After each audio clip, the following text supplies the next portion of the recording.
Salamlar, vaxtınızı ayırıb gəldiyiniz üçün hər birinizə təşəkkür edirəm. Ümid edirəm ki, buradan ayırdığınız vaxtı dəyərlə qaydarsınız, müəyyən bir dəyərlə qaydarsınız. Onunla başlamaq istəyirəm ki, yəqin ki, hər birimiz müəyyən həyatımızın müəyyən proseslərində onu fikirləşmişik ki, hər hansı bir prosesi, hər hansı bir hadisəni həyatımızda, dərslərimizdə, işlərimizdə necə daha yaxşı eləyə bilərik? Ora necə innovasiya gətirə bilərik? Necə daha praktiki eləyə bilərik? Bu proseslər ümumiyyətlə problemin identifikasiyası və alternativ həll yolu gətirilməsi ilə baş verir. Mən də həyatım boyu müəyyən qədər çalışmışam ki, hər hansı problemləri identifikasiya eləyim, müəyyən eləyim və onlara alternativ həll yolu, innovativ həll yolu gətirim. Bu mənim yəqin ki, uşaqlıqdan bu yana belə gəlir və bir növ bundan qidalanırdım ki, necə daha yaxşılaşdırım, necə daha praktiki eləyim. İlk belə bir problem yeni tələbə olduğum periodda olmuşdu, ictimai sektorda. Bu vaxt biz o problemi identifikasiya elədik ki, tələbələr, gənclər, şagirdlər müəyyən fürsətlər mövcuddur və bunlardan faydalanmırlar. Xaricə getmək olsun, səyahət etmək olsun və s. Biz belə bir həll yolu gətirdik, təşkilat yaratdıq, müəyyən bir komanda formalaşdırdıq və çalışdıq ki, bu fürsətləri həmin gənclərin ayaqlarına aparaq, onlarla danışaq, onları tanıyaq və əlimizdən gələn köməkliyi göstərək ki, onlar bu fürsətlərdən yararlansınlar. Daha sonra isə təbii ki də normal olaraq müəyyən periodlarda bizim üstündə işlədiyimiz problemlər, sahələr və s. dəyişir. Həmçinin məndə də müəyyən bir perioddan sonra bu problemlər dəyişdi. Və hal-hazırda aktiv olaraq üstündə işlədiyim problemlərdən biri təhsil idi. Mənim özüm individual olaraq alman dili öyrənirdim və bu dərs prosesində müəyyən məni bezdirən problemlər olurdu ki, məsələn, müəllim mənə materialları göndərir, linkləri göndərir və s.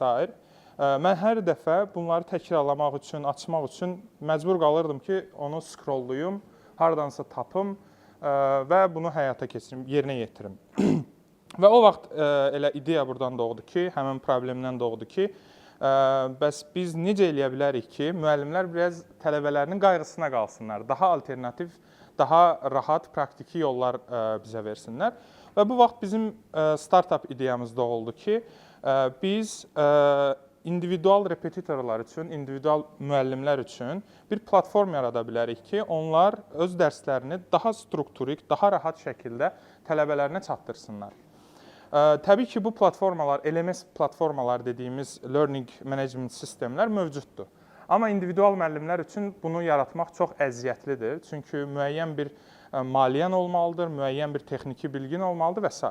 Biz də bu problemi elə həll etdik ki, YouTube kimi, Netflix kimi belə deyim, platformalarda olduğu kimi onlar sadəcə abunəlik ücrətini ödəməklə bizim sistemdən istifadə edə bilərlər və tələbələrlə öz platformalarında dərs proseslərini davam elətdirə bilərlər. Ona görə də burada verilən sual hardan başlayaq? Mənim fikrimcə başlamalı olduğumuz layihələr perspektivindən, daha balaca perspektivdən problemlərdir. Biz problemlərdən başlamalıyıq ki, həll yollarına, alternativ, innovativ həll yollarına gedib çıxaq. Amma təbii ki, böyük perspektiv, ümumi həyat perspektivi daha fərqlidir. Təbii ki də bu mənim üstündə işlədiyim, maraqlandığım tək problem deyildi. Bir period hal-hazırda da qrafik dizaynla məşğul olurdum və hər qrafik dizaynerin ehtiyacı duyduğu kimi sənin bir portfolyon olmalıdır ki, sən orada düzəltdiyin posterləri, loqoları və s. göstərməlisən. Mənim də belə bir portfolyon var, ancaq onun əsas hissəsi mənim uğursuz həyata keçirə bilmədiyim startuplar və bizneslərin loqoları ilə doludur. Bu bir növ qəbristanlıq da deyə bilərik. Amma onu demək istəyirəm ki, mənim hal-hazırda müəyyən balaca bir uğura çatmağımın belə arxasında əslində o portfolyodakı loqolar durur. Onların hər biri mənim portfolyoma loqo əlavə eləməklə yanaşı Həmçinin müəyyən dərslər, müəyyən təcrübələr qatdı mənə ki, biz getdik, orada həyata keçirdik, ideyamızı danışdıq və bunu reallaşdırdıq. Təbii ki də bunun sonluğu necə olacaq, nəticəsi necə olacaq, bu müəmmadır. Amma yenə də fikirləşirəm ki, bu uğursuzluqdan doğan bir kiçik və yaxud da ki, böyük bir uğurdur. Ona görə ikinci vurğulamaq istədiyim məsələ də elə məhz hardan başlamalıyıq məsələsində isə mənim fikrimcə biz bəlkə də uğursuzluqlarımızdan başlamalıyıq, oradan aldığımız dərslərdən, oradan aldığımız təcrübələrdən başlamalıyıq ki, bizim həyata keçirəcəyimiz layihə olsun, startup olsun, biznes olsun, daha uğurlu, daha əsaslı olsun. Çünki oradan biz bir çox feedback alırıq, bir çox belə deyək, əsaslı geri dönüş alırıq ki, növbəti layihələrimiz, növbəti startuplarımız daha uğurlu olsun. Həmçinin biraz da başlamaq üçün, sizə dəstək olması üçün əlavə məlumatlar da vermək istəyirəm ki, biz bunu necə etdik? Problem identifikasiyasından daha sonraki etapda biz müəyyən resurslar axtarmağa çalışdıq. Təxmin eləyə bilərsiniz ki, bu resurslar həm məlumat resursları ola bilər, həm texniki resurslar ola bilər, həm də ki, maliyyə ola bilər. Bu resurslardan biri qrant idi. Harada ki, biz biraz gec də olsa məlumatımız oldu və 3 gecə demək olar ki, yuxusuz şəkildə bu pitching, prezentasiya prosesi üçün hazırlaşmışıq və daxil olub orada pitchingimizi etdikdən sonra məyusluqla qarşılaşdıq. Yenə fikirləşirdim ki, bir logo yenə əlavə eləyəcəm ora, hansı ki alınmadı. Çünki oradakı münsiflərin bizə bildirdiyi rəylər, fikirlər bizdə çox mənfi təəssürat yaratdı. Amma qarşımızda duran insanlar həqiqətən bu sahədə təcrübəli insanlar idi və bəlkə də yüzlərlə proyekt üzərində işləmişdilər və orada veriləcək maliyyədən daha dəyərli idi onların fikirləri ki, növbəti addımlar üçün belə deyək, istifadə eləyək. Hətta biz oradan çıxdıqdan sonra fikirləşirdik ki, bəlkə artıq gedək. Burada 41 layihə var. Onların hər biri çox potensiallıdır, çox işıqlıdır.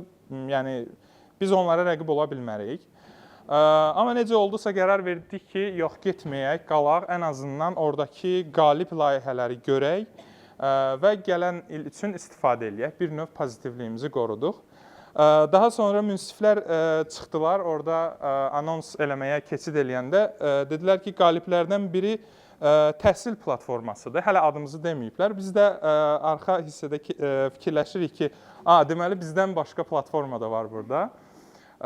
Və sonra bizi anons elədilər və orada keçirdiyimiz hisslər həqiqətən də çox zövqlü idi, çox hər kəsin yaşamalı olduğu bir sevinç hissi idi. O qədər portfolyomda olan logolarda keçirdiyim məyusluq hissini və sair hamısını artıq bu hiss əvəzləmişdi və həqiqətən də buna dəyərdi. Və ümid edirəm ki, siz də həmçinin bu hissləri keçirərsiniz, istər tələbəlik həyatınızda, istər daha sonra. Və ümid edirəm ki, siz də həmçinin o uğursuzluq hekayələrinizin üstündə o uğur hekayənizi qurarsınız. Bugünkü çıxışımı da çox sevdiyim bir cümlə ilə sonlandırmaq istəyirəm ki, yol ancaq yola çıxdıqdan sonra görünər. Təşəkkürlər.